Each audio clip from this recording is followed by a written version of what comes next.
What's up, everybody? Sean here with another live Live to Roll video. We have some awesome guests this week. We're going to be talking about parenting with a disability, not necessarily spinal cord injury, even though we all have spinal cord injuries. As you guys know, my name is Sean. I'm a C5, C6 quad. I'll be the host, kind of co-host today, and I'll pass it to our co-host Tom. He'll be helping out with some of his questions as well today. Hi, everybody. Thanks again for joining us for another week. I'm Tom Conaway, C5, C6 Quad, as most of you probably know. And here, talk about parenting following disability and how that goes, complications involved, obstacles, and other wonderful, amazing parts too. Bobby, care to introduce yourself? Thanks a lot, Tom. How's it going, guys? I'm Bobby Rohan. I'm a C5, C6 quadriplegic of 31 years from a cycling accident. And as you guys are probably getting to know me a little bit over these past several live streams, I'm, a pretty active guy, with a lot of ambitions to do a lot of great things out there for the community. And I'll hand it over to Janette. Hi, I like the odds. I'm the only girl here. I'm Janette Knudsen. I was injured in a car accident about 28 years ago, and my daughter was 3.5, and I'm a C6, 7 quadriplegic. Andrew? More. Does that leave me? That leaves That leaves best for you. last. The big man. So I'm Andrew, and I also have a C4, 5, 6 spinal cord injury, and I function around C6. And I got hurt in 2004, so you do the math. I've been hurt for 16 years, and I'm getting better every day, and I'm stoked to be on the Live to Roll live stream quadcast, and I'm excited to talk about parenting. Awesome. Thank you, Janette, and Andrew, and Bobby, and Sean for putting all this together. Everybody here, thanks everybody who's tuning in as well. And let's dive into this. Real quick, too, I'm just going to also, I just wanted to give Andrew the shout out because every week has been a reoccurring thing where we've had Triumph people on here. So, just for people that don't know, Andrew is the founder of Triumph Foundation. He was the man who started it in the or co-founder. Him and his wife started it. I got to give Kirsten her credit. So, Yeah, we'll be talking about her later today. She does. yes, sir. So well, I get the blame. She gets the credit. That's right. That's how marriages go, isn't it? Yep.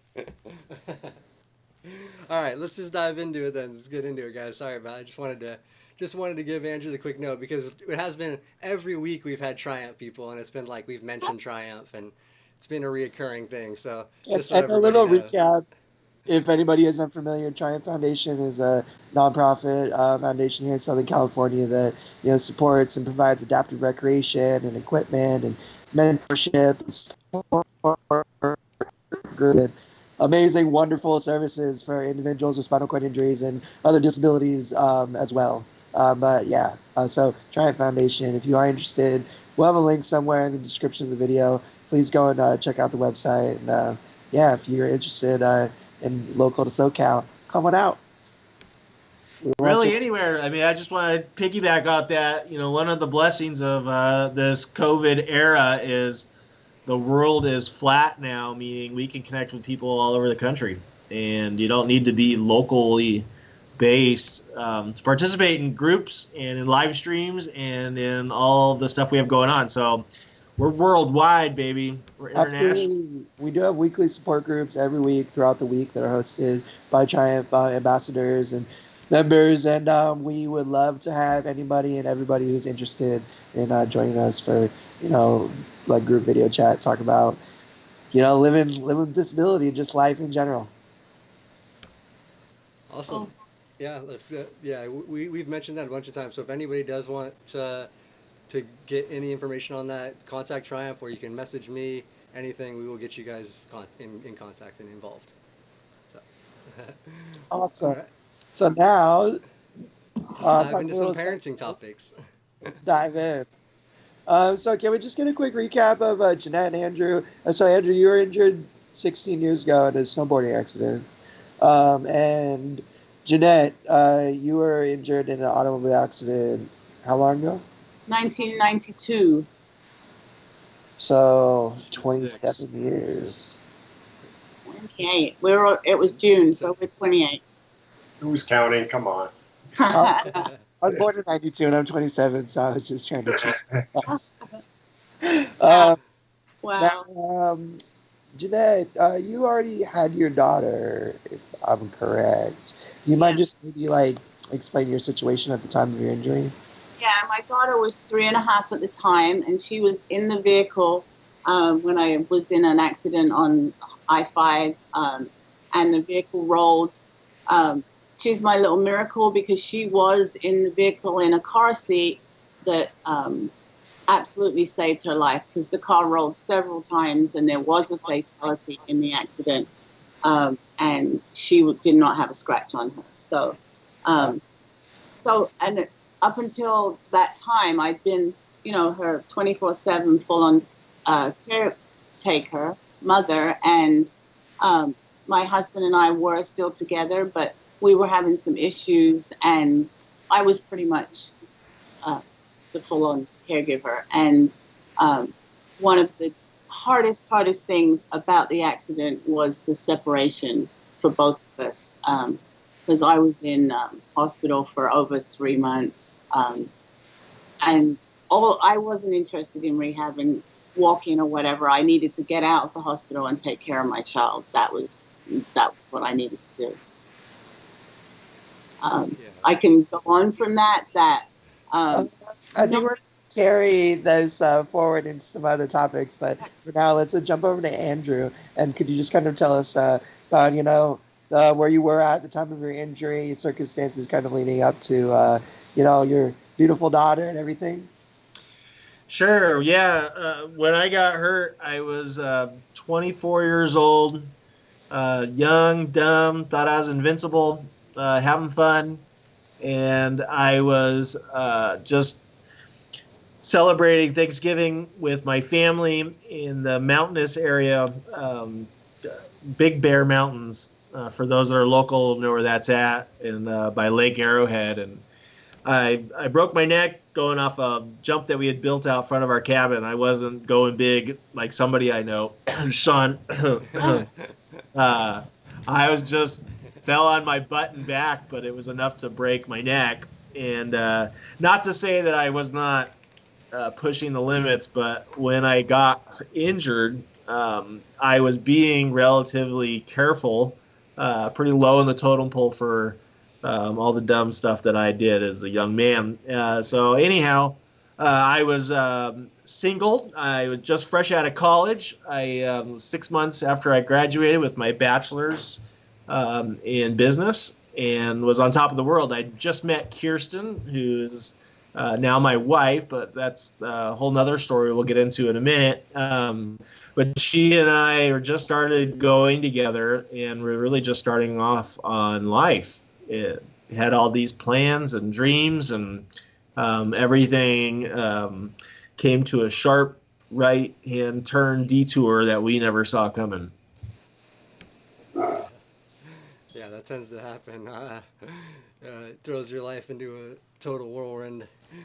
But yeah, man, that really does complicate. But are involved with a significant other, be it marriage or otherwise, it throws a wrench into things, that's for sure. And no one signs up for this normally preemptively, knowing that's. It wasn't on my list of things to do that day. Right. And Bobby, before we get too far forward with this topic, since you're kind of a little bit of a guest with us today, could you give us your little talk about who you are? And sure, because it's funny, we have 3 different parenting styles, or the way we became a parent with a disability. Janette, she did have her, young daughter at the time. Andrew, did it the old-fashioned way, got married, then had kids. Well, I got married to someone who already had kids. One was older, and he was already moved out of the house, and the other one she was 9 at the time, and so I became an instant father overnight. And not only an instant father overnight, but I also, my daughter is disabled. She is has a seizure disorder, and so she is kind of like a 2-year-old trapped. Now I can't even believe it. She's 28 years old, and it's just like, whoa, where did the time go? But she's 28 now, but she's like somebody who was trapped in as a 2-year-old in the brain because of all the seizures she's had over the years. So not only here, my wife is dealing with her own daughter who has a disability. She now had to, be married to somebody with one, and that was pretty big of her to take that leap and in that investment. But, we became a team together, and I was glad she took a chance on me, and, it really taught me to grow up. When I got married, when I met her, I was 30. We didn't marry until I was 33. So, but it was just, it taught me to grow up real quick. I didn't do it the old fashioned way. I just all of a sudden had these kids around, and a handful of it. So Andrew, you fathered Betty after your injury. Now, I know that's kind of a big question for a lot of young adult males who are injured following their injuries, whether or not that's possible. Obviously, it was possible for you. Like Betty is a little angel. Is a credible example of like how possible it is. What complications came with that? I mean, I can only imagine how like scary and difficult like it was thinking about parenthood following that. But I mean, could you just like maybe talk about that a little bit? Yeah, as much as you sure. wanna share, When I first got hurt, I thought those kinds of hopes and dreams were out of reach, and I was really depressed. It really got me down because that was something I always dreamed was I wanted to be a father and have children, and faced with the reality that might not be part of my future. But I was, number one, very fortunate that I had a wonderful woman that stuck by me after the injury. Kirsten, had a choice. She could escape. I was trapped essentially in this new body, in this new life. But she made the choice to stick by me, and not all women do that. And I think, a great deal of gratitude goes to her and just her heart. And I also, think that a lot depended on the way I handled the difficulties. And so I really think that, your vibe attracts your tribe. And so, and I was positive, and she saw that I wasn't giving up, and that I wasn't going to rest until I, really got as much return to function as I possibly could, and achieved the greatest level of independence as possible. She was willing to stand by me through that thick and thin. So anyhow, we got married, and I always suggest put a ring on it, fellas, before you knock them up. Do it the right way. So we got married about, 3 years after my injury. So it took me a couple years to get back to work and save up enough money to put a ring on her finger and marry her. And I asked her dad, and that was a big deal. But we got married in 2007. And then, I like to joke that we practice and try to have a baby as often as I possibly can. But we didn't actually, I didn't knock her up or get her pregnant until 2009. And we did need some help, but we didn't have to spend tens of thousands of dollars to see a doctor. And that's, some people do, and that's okay. But we were fortunate that it wasn't exactly like the birds and the bees that your mom and dad might have told you about, but we used the Ferticare device, which I'm sure we'll get into in a little bit. Yeah, and And like we a do have lot an more episode next week coming up too. next week, where we're gonna go into a lot more detail about that topic in particular, which is an important topic.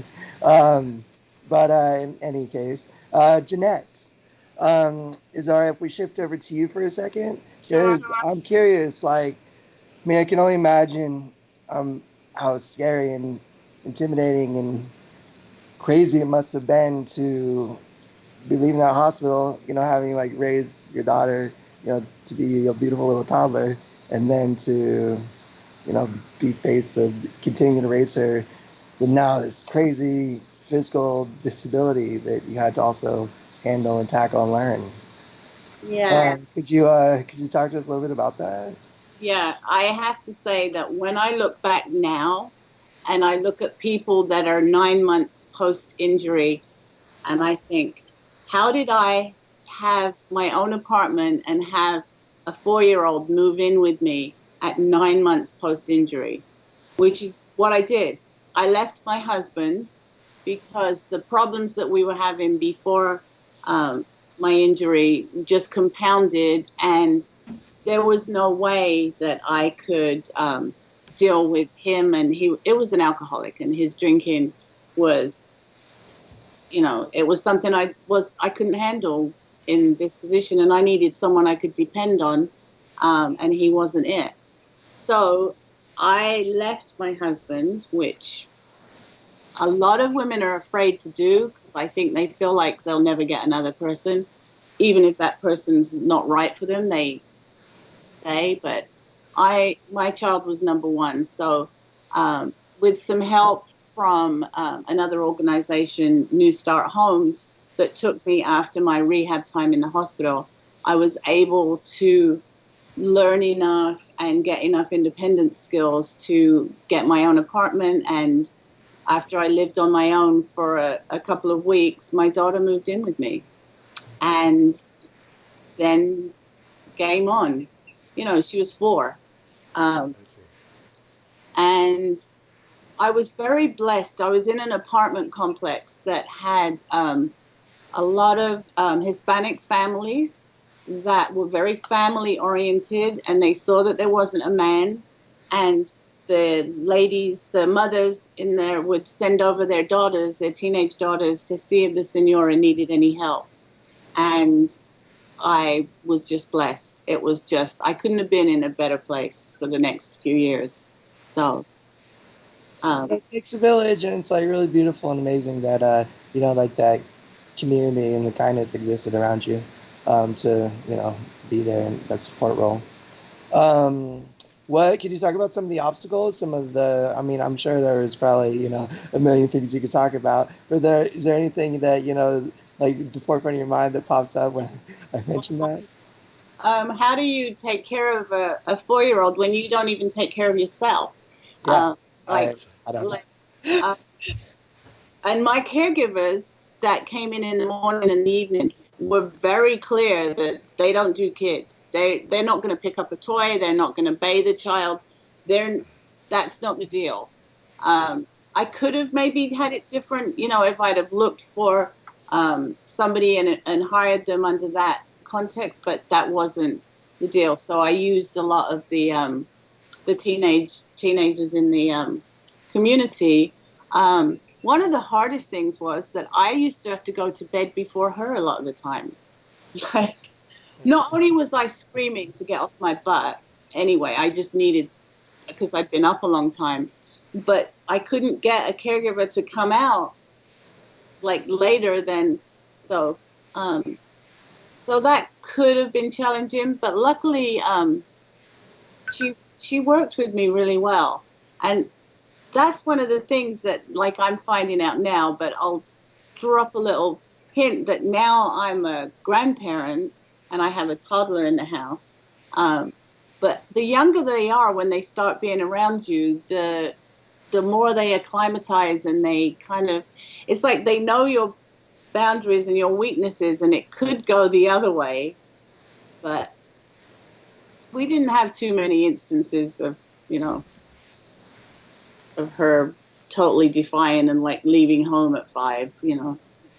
Now, Andrew, with your beautiful daughter. I know that you always had Kirsten, in that like mom, super mom support role, which she is definitely a super mom, falls in that category. But could you talk about, some of the hardships and some of the obstacles that you face, like, early on in parenthood and stuff, and how you've overcome them, and, if you have, and, just what you've learned from that whole experience? Yeah, I mean, not being able to use my hands in the full capacity, in addition to my legs, and obviously using a wheelchair to get around, brought a whole new layer of anxiety and worry and anticipation on how am I going to do this. I think all fathers feel that way. Oh boy, what did I get myself into? But me being quadriplegic, it changed. It was gonna be a learning experience no matter what. But I was fortunate that I had some friends that had kids that I was able to reach out to and ask some questions and get some advice from. And I think you're right, Kirsten stepped up her role in a lot of ways, maybe doing more of the heavy lifting than some of the other wives and women do. But there's also a lot of single mothers out there that carry everything. And so there's a bunch of sentiments that I'd like to share in a little bit. But, the initial stages were probably the scariest for me. A couple things happened, and cut me off if I go too long. But Kirsten's pregnancy, she went into high risk, and so she was bedridden for the last couple months of her pregnancy. And in some ways, it made me step up my game. I needed to be more independent so that she didn't have to do anything to help me. And I also, the role reversal where I became the caregiver to a certain extent of always waiting on her. She wasn't even allowed to really stand up unless it was to go to the bathroom and back. So that was a growth, of tremendous proportions that I didn't expect. And I think that's probably true with most parents is, you have kids around and they're going to challenge you. And the whole thought that you're responsible for another human being just matures you greatly. And then after she had the baby, thankfully, she was only 1 day premature, and she came out just perfect. And Kirsten kept her inside, even though she wanted to come out and play early.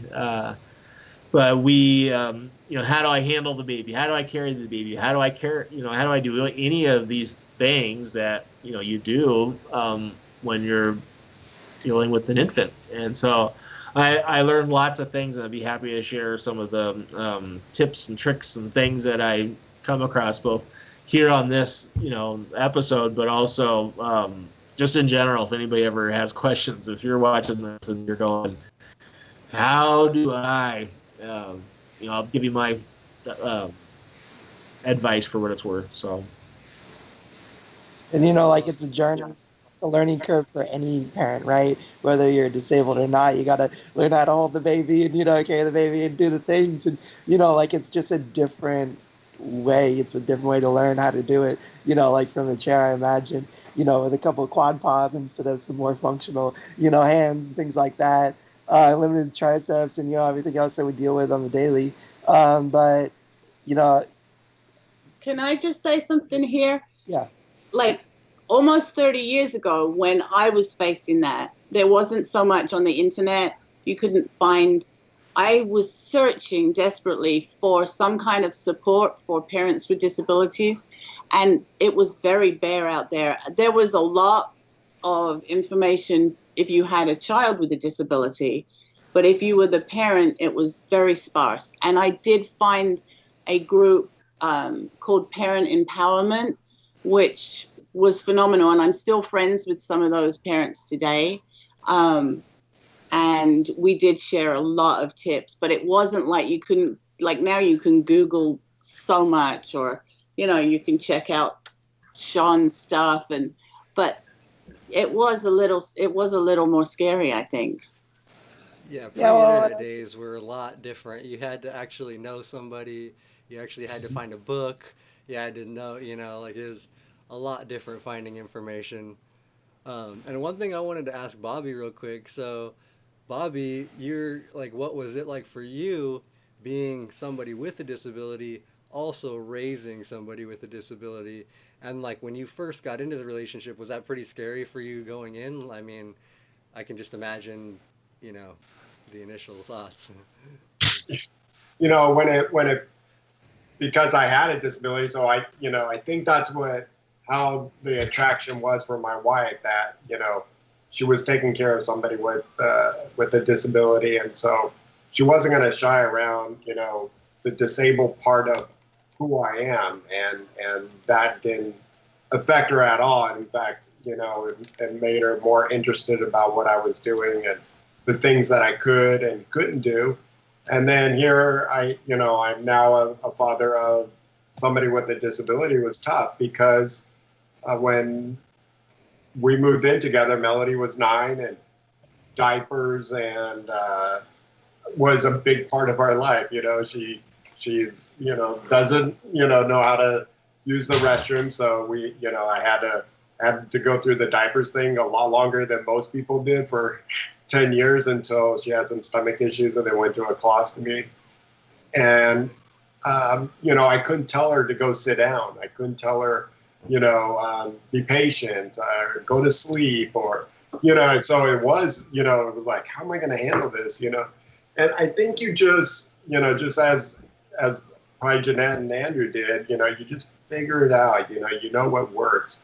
And maybe I wasn't the one that was tucking my daughter in at night, but I was the one that my wife would come home exhausted from work, and I'm younger than my wife, so I had a lot more energy to stay up, and I would take care of Melody, as in the sense like, her diaper needs to be changed, so I can wake my wife up. Oh, I know Melody needs this. She needs some water. So certain times I became a parent in a different way than just by my hands. I can be an actual watch and kind of manage, and corral her at times, because, you guys know Melody. She's all over the place, and wherever she goes, she goes. So. Yeah, well, I was going to say earlier is, Bobby, Janette, and Andrew are like 3 examples of, one's ability to overcome, these scarier obstacles in life that, present themselves to us and, put us in a situation where we have to decide, whether we're going to, like, be ready to go, be fired up and, be excited about learning and, be excited about, having that strength of will to move forward and not, let some of the insurmountable, scary parts of this stuff, push us down or, make us afraid to, try and move forward. So thank you guys for being incredible examples of that. And Andrew, I was kind of curious, could you go into some of the specifics of where you're talking about some of the things that you did overcome or learn, or how, you did some of what you do? Well, yeah, so, I mean, we were worried about the crib, we were worried about the stroller, we were worried about how do I, hold the baby at all, because, my greatest fear is hurting my little girl. So a couple solutions that we had. Number one, we were going to buy a crib that was lowest to the ground so that I could reach over inside it. And we bought one that kind of had a curved side to it. So when you reach your arm in, I wasn't against a sharp kind of, edge. And back then they had Babies R Us. And so you could go and look at a lot of these cribs. I think Babies R Us are closing, which is just heartbreaking, because a lot of it you get on Amazon, but you don't know what you're going to get. Exactly, and so it's hard to see and know what you're getting. I was about sharp edges.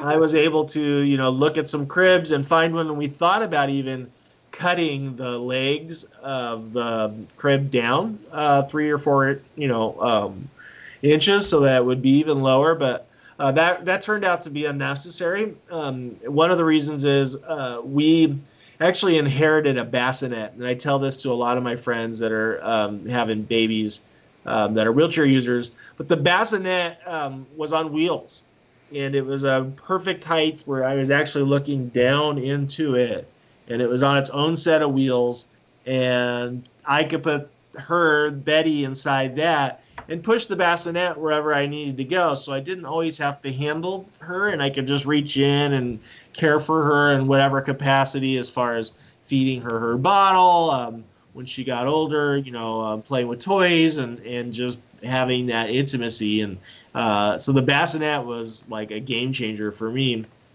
And then another thing I do, and my daughter laughs about this now, is I use my lap. I have a chair where my lap is pretty flat, and I use trays quite often to carry food around to do different things. And so what we did was we took my tray, and then we went to a pet store, and you can buy these small beds that are made for puppies and small dogs.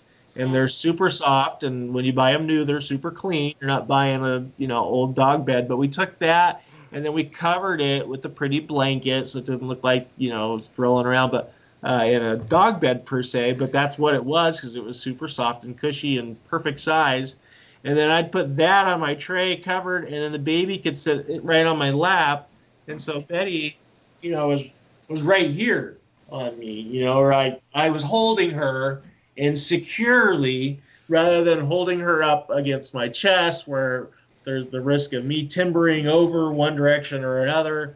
But that was a wonderful thing where I felt like I got that opportunity to bond with her. And then obviously at night when I was in bed, she slept in a bassinet. Suggest all parents out there, don't let your kids sleep in your bed for too long, because then it's really a hard habit to break. So by the time she was 6 months, she was sleeping in her own room. I think we had her. But that being said, in the mornings and in the evenings, she would always, sleep on my chest, which is one of the best feelings in the world. And so those are just some of the little things that I learned. And each child, each life goes through different seasons. And so that was kind of when she was itty bitty. And then when she turned 1, I had to adapt and learn new tricks to figure that out, and 2, and so on and so forth. But I'll just say this: I was really worried about her taking risks that I wouldn't be able to, save her from, and whether it'd be running up a flight of stairs and me going, "Get back here, kid," to climbing something and I wouldn't be there to catch her or whatnot. And I think 2 things happened. Number one, we were blessed with a very awesome young girl that didn't instinctively take to swinging off the tops of trees and jumping off high skyscrapers. And she's not risk adverse. She's definitely likes to have fun and enjoys the thrills, but she's also not quite as crazy as I was when I was her age. But number 2, I also think, and this is probably true for most kids when their parents have disabilities, she became a much better listener to her dad, and she knew when dad was joking, and and when dad was at his limits and saying, "I can't help you, do not do this." And so she and I communicated on a different level, where she was very good at obeying the things that I said. She could hear the tone of my voice change. So that I give people some encouragement. Now, Janette, I have to confess, I know some of your stories. I love your stories of how, you and your daughter were on the bus, going to elementary school and stuff together. Some of the incredible things that, you've done to overcome, parenting, your daughter with your, living with quadriplegia. But could you talk to us a little bit about some of your experiences with that? Some, things you've learned, some of your favorite things that you've learned over. One of the things that comes to mind is she's going to start kindergarten, and she started morning kindergarten. And okay, so I'm not up in time to take her. We were blessed in that apartment that a little boy upstairs was going to start at the same time, and that parent said she would take them to school. And she was working, and I used to go pick them up because the school was on the very next corner. I could hear the school bell from my apartment. But the mornings, so at night, when I was in bed, I would have her clothes for the next morning put on the end of my bed. And there was a neighbor that would come at like 6 a.m., take her out of her bed and put her on my bed. And so I was able to direct her to get dressed with the clothes that were on the bed and be ready when the neighbor came. And I would have snacks that she could grab for breakfast. And they did feed them at school, so it didn't have to be much. So that was one of the things. I mean, literally a neighbor put her on the bed so that she could get ready for school and I could help her. And another thing that came out of living in that apartment, with having so much help from some of the teenagers that had like 4 little sisters or brothers, and so they were used to bathing or washing hair or whatever for little ones, was that when some of those kids needed help with homework, I had a little homework workshop where some of the kids would come over and I'd help them with history or English or, you know, so I really felt like I was giving to that community as well. So, and I had chosen I was very jealous of quadriplegics that were in manual chairs and looked kind of cool and like drove, you know, cars and stuff. I kind of thought, but sensibility got me because I didn't have a vehicle for the first few years, and my power wheelchair was my vehicle. She would get on my lap and we would go down the street, get on the bus, go anywhere we needed to do, Girl Scouts and doctor's appointments. And a blessing about that is that your kid's ear is right next to your mouth when you're going down the street. You're always talking and giving them information and singing. I even would sit on the bus and see other parents not paying any attention to their kids, but she'd still be on my lap and we'd be looking out the window and learning, and it was a very good bonding experience. And then when her cousin, who's a year older, would come over and stay for like the weekend, or she was always with us. So the 3 of us would go everywhere, and Cassie would be on the back of my chair, standing behind on the battery box, and Jenna would be on my lap, and we'd go to the zoo, and we'd go all kinds of places. So I actually pretty much raised 2 kids because Cassie was always at my house. And yeah, we dealt with a lot of things as they came up.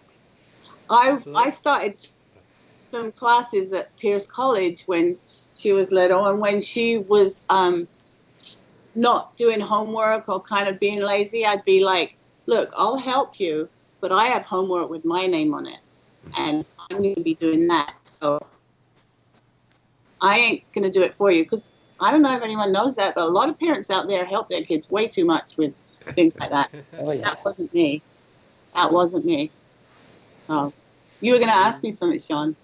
I was just gonna say on that, like some of the stuff. I think some people maybe have a misconception that you're not able to do fun things with your kids when you have a disability and stuff. So I was just gonna have either of you guys, maybe Andrew, since Janette just told a little bit of her stories. Just like some of the fun stuff you and Betty get to do. Like I know you guys still do all kinds. You guys just went on a cool vacation for a couple weeks, camping and stuff. So just let people know, like, you still do all this amazing stuff with your kids, and it's still fun. Oh, yeah. Sure. Do you want me to take that one? Yeah, go first? for it, Andy. So I think Janette kind of touched on something important, is that you develop a deeper intimacy, I think, with your child. You're right. My daughter didn't start riding on my lap until she was probably 2. She just didn't have any interest. Now I can't get her off my lap, and she's turning 10. And it's getting a lot out of control. But I love her, and it's something that I will miss eternally when she's too big to do it. But you like Janette said, you can whisper in her ear. You always have this, this constant, conversation essentially when they're riding with you and doing things. And then she becomes your little helper too. So, learning how to buckle her into her car seat. It took me a little while to figure that one out. I wasn't able to do the infant ones, but in the older, little bit older ones, by the time she was about 2 or 3, I was independent enough. Number one, I started changing diapers. Not in the beginning; they were too hard.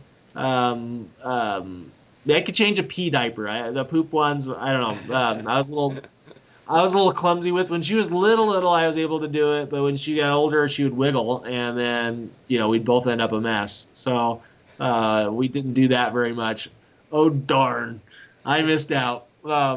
But by the time she was that's his excuse, and he's sticking to it. That's right. Same thing with dishes. I just Huh? never learned how to do dishes ever again. I don't. Yeah. So disappointed with myself. Yeah. But that being said, I learned how to change diapers when she was getting potty trained, and probably between 1 and 2, I was able to help her. I guess she's potty trained by the time she's 1. I don't know. It's hard to do the math now. I'm old. But I was able to help her when she was able to stand. When she was able to stand, I can help her remove the diaper and do some of that stuff and help her put it back on, because she was able to help herself too. So she became more independent, probably quicker than a lot of kids. And I was left alone quite a bit often. Like, all right, see you, Mom. I'll be cool. I'll figure it out one way or the other. And I always had grandma on speed dial, so like something really happened. It's funny because I always equate, like being a new quadriplegic, you're kind of like a big toddler. You need help with a lot of little stuff. You need help dressing. You need help moving. Things like that, eating, preparing food stuff. But like we stay that way for a while until we develop those skills of independence. But sometimes we're always learning. Like a child does. And when you're learning alongside a child, it's like interesting and amazing. I mean, I remember like I used to watch my little cousin and stuff, and have her over babysitting, things like that. And, she was like 4 or 5 years old doing little stuff, but then I'd go to do something kind of like her. We'd like both struggle together to do it together, and but we would learn together and do it together. And it was a very like unique and interesting experience, which I can only imagine is amplified with your child. Kind of learning and teaching and growing together. It's pretty funny. I mean, Janette and I are grandparents, and so now I've gotten to experience what it's like to have a young, toddler in the house. And one of my little tricks was, I don't know, with you guys having girls, but I told my daughter-in-law, buy overalls. And so she bought lots of overalls, so I can hook my arm in there and scoop them up and put them on my lap. So overalls was a big thing. And, it's funny. He'll use his teeth for a lot of stuff. Yeah. And so I'm like taking off my shirt, and he watches that. And, he learned how to take off his shirt I'm like, don't use your teeth, and you're going to rip your shirt. He goes, you do. And I'm like, okay, okay. But it's funny what they learn. He learned to walk because of my wheelchair. By hanging on and then starting to walk behind me, holding on. And so that's where he was starting to take his couple steps. And then getting now as he just turned 10 yesterday. I can't believe it. But now that he's 10, he doesn't play mercy on me. And we do a lot of stuff together. And it's funny because of all the years, he's adapted certain games towards me. So we're playing catch, but he's like, as long as you touch it, you get 10 points. Oh. But I have to actually catch it with one hand. And, and he just doesn't, he doesn't see it. And he loves to be on the chair. And he got a lot of independence, around me, because of the chair. So that is like a great little segue, if you guys don't mind. Janette, go ahead. Sorry, I didn't mean to cut you off. No, I just, I am just so into that right now. My grandson was 2 in June, and the family live with me now, which has been just great since everyone's stay at home. And my daughter and son-in-law work from home, and I get to play with this 2-year-old all day. And he is I didn't have like that so much with my daughter, but he has learned, the first thing he learned was get on the couch and then you can climb on my lap. So he was doing that as soon as he could climb on anything. We go around the block and it's like the first time he said, why is lap? And it's like, melt my heart, and I drop my phone and he'll pick it up. But now he's seen me pick stuff up with my reacher stick with a magnet. So I drop my phone and he goes, I'll get the stick. And he goes and gets the stick. And yeah, he does, like when he helps me make my guang juice in the morning, he helps make my iced tea, and I screw on the lid with my teeth, so he does it with his teeth. I'm like, yeah. I love that so much. That's great. Well, what's nice too about That's having, awesome. I think it's amazing. they become our hands, and it's like we get into the pantry. I'm like, here, you climb up on my lap, you stand there, and you grab it. It's like, well, I gotta have this around more often, There's a beautiful song that Johnny Erickson sings called "May I Borrow Your Hands? Mine Don't Work So Well, but yours is just fine." I sang that.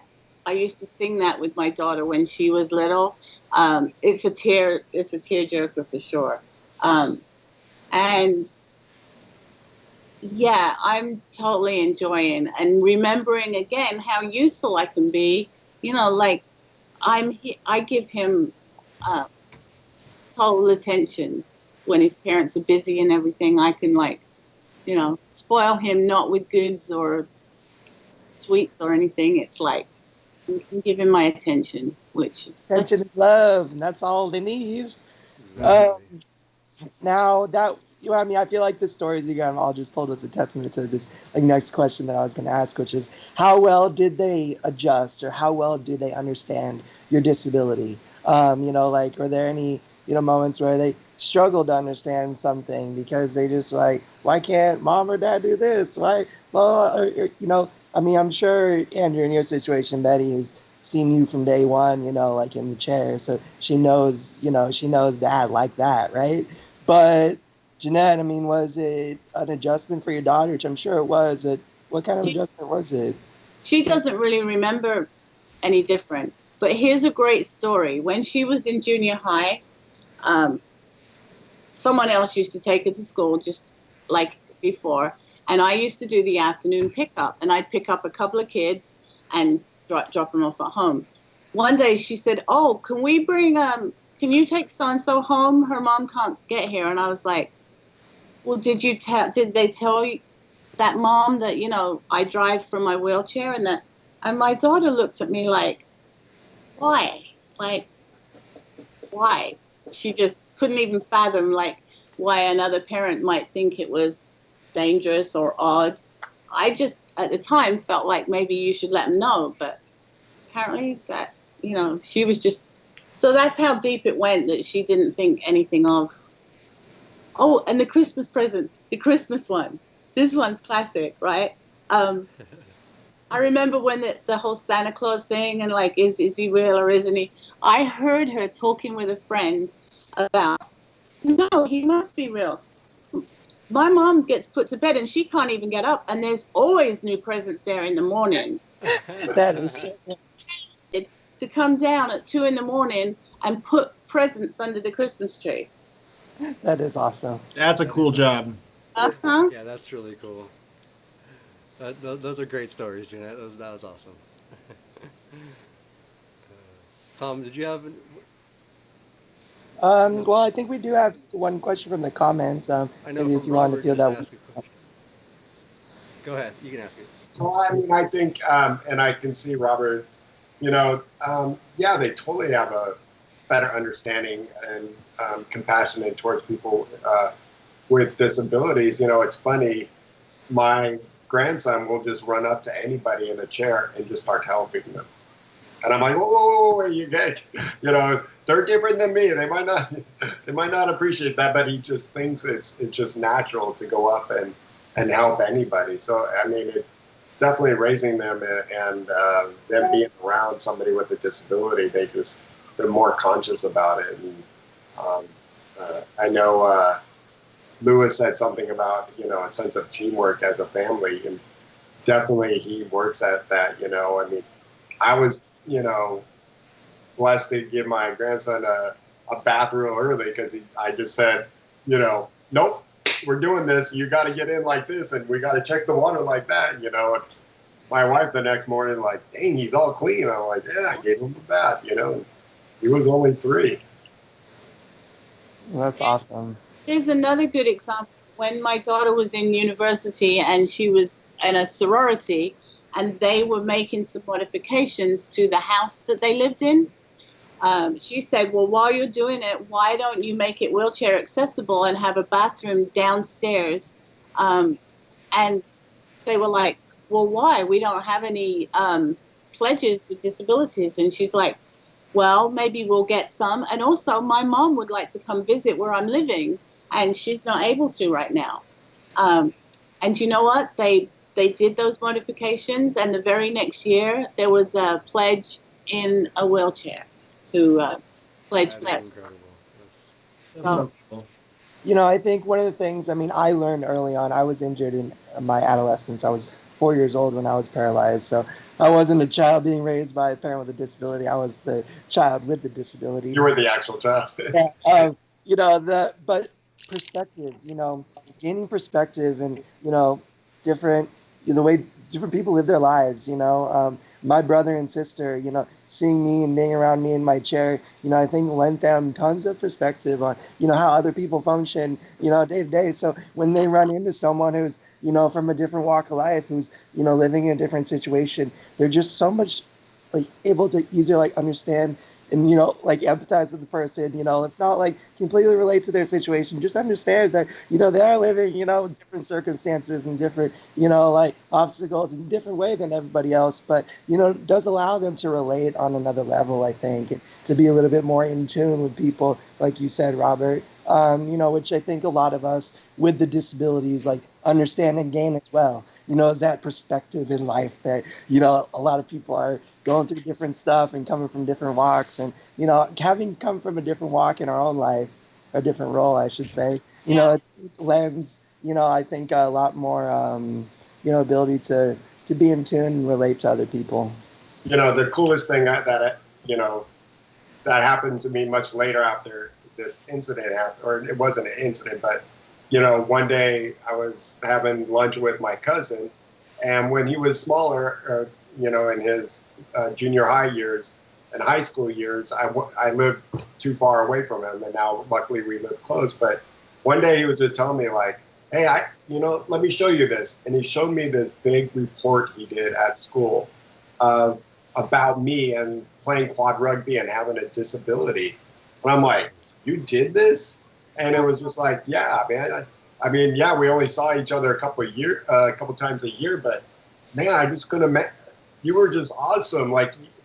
You didn't look like you had a disability. And when I would go to the house, they would kick me out of my wheelchair right away because then they can play in the chair. But it was just awesome to see that even that I wasn't around him, I still made a big impact on his life. Cool. Yeah, that's incredible. That's really cool too. I want to go to Andrew.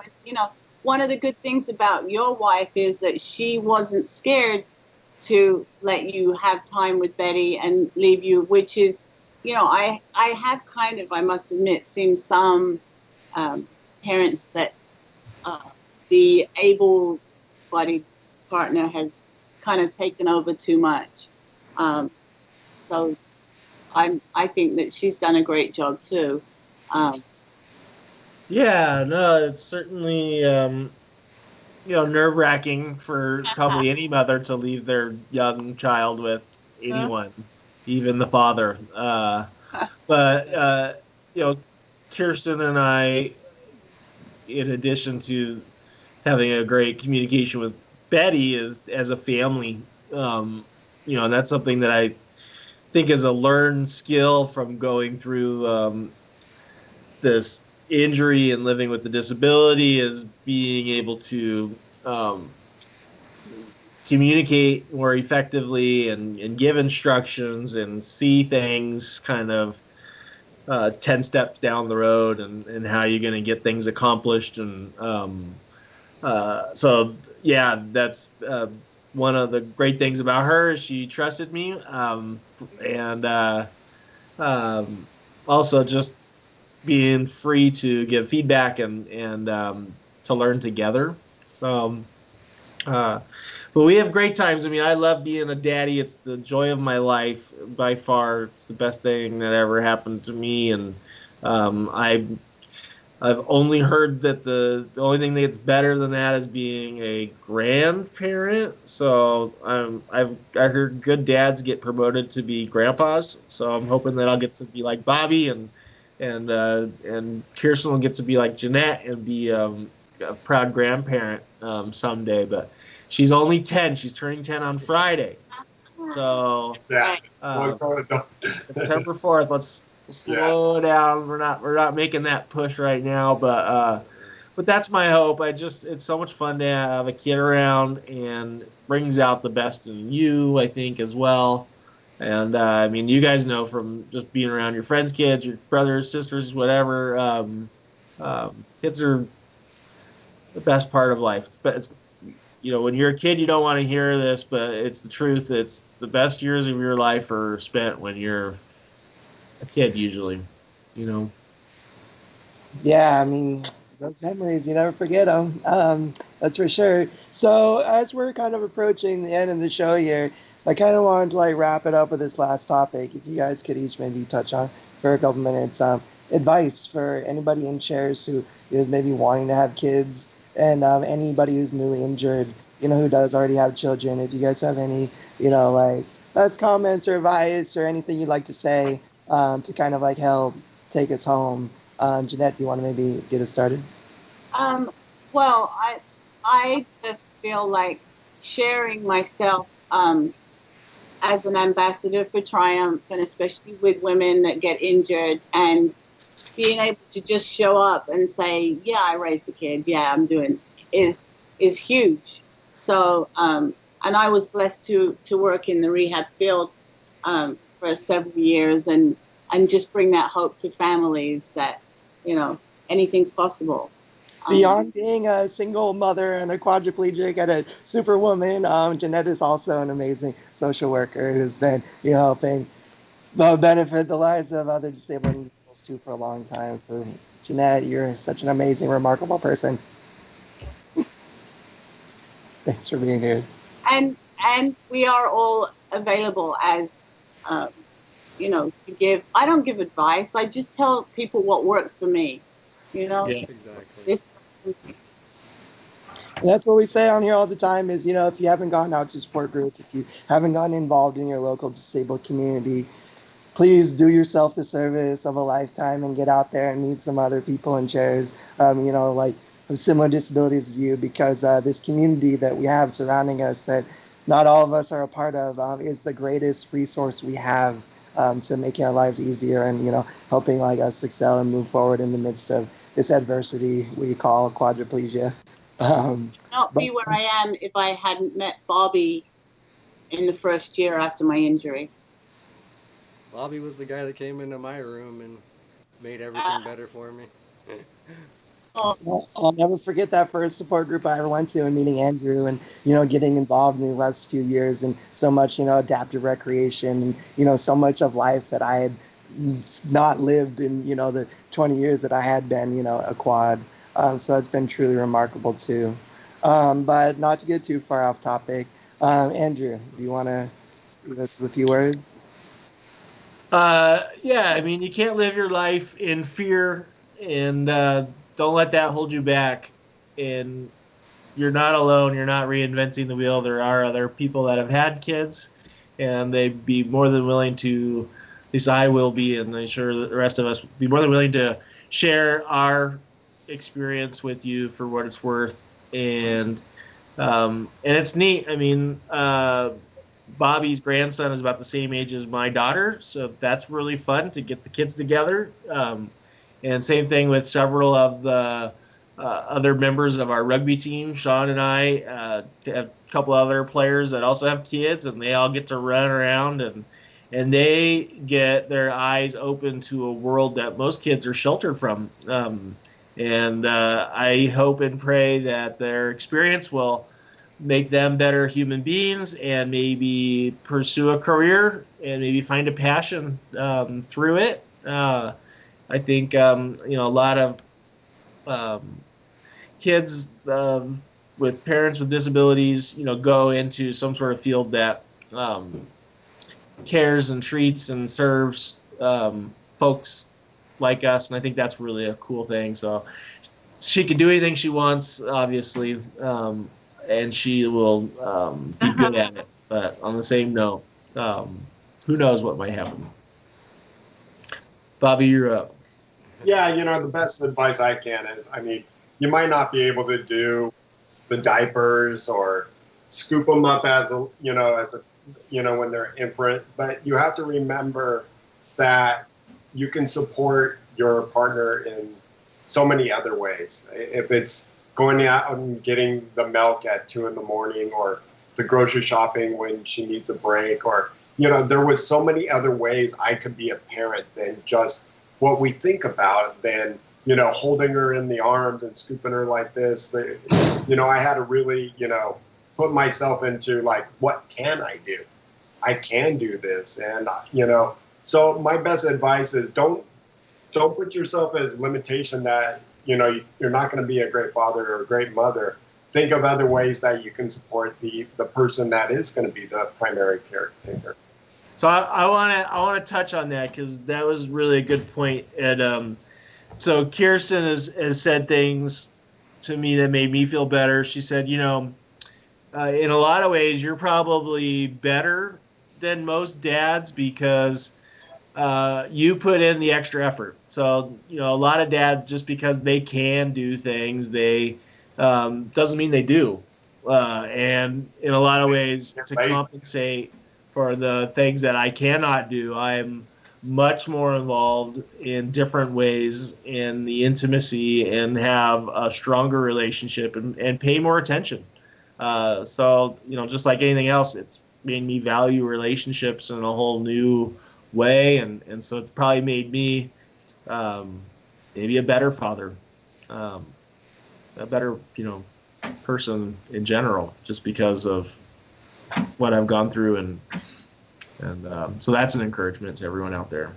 Just, like ability, you just have to discover those new strengths and, find new ways to be strong and different ways to be strong. It's amazing how it all relates.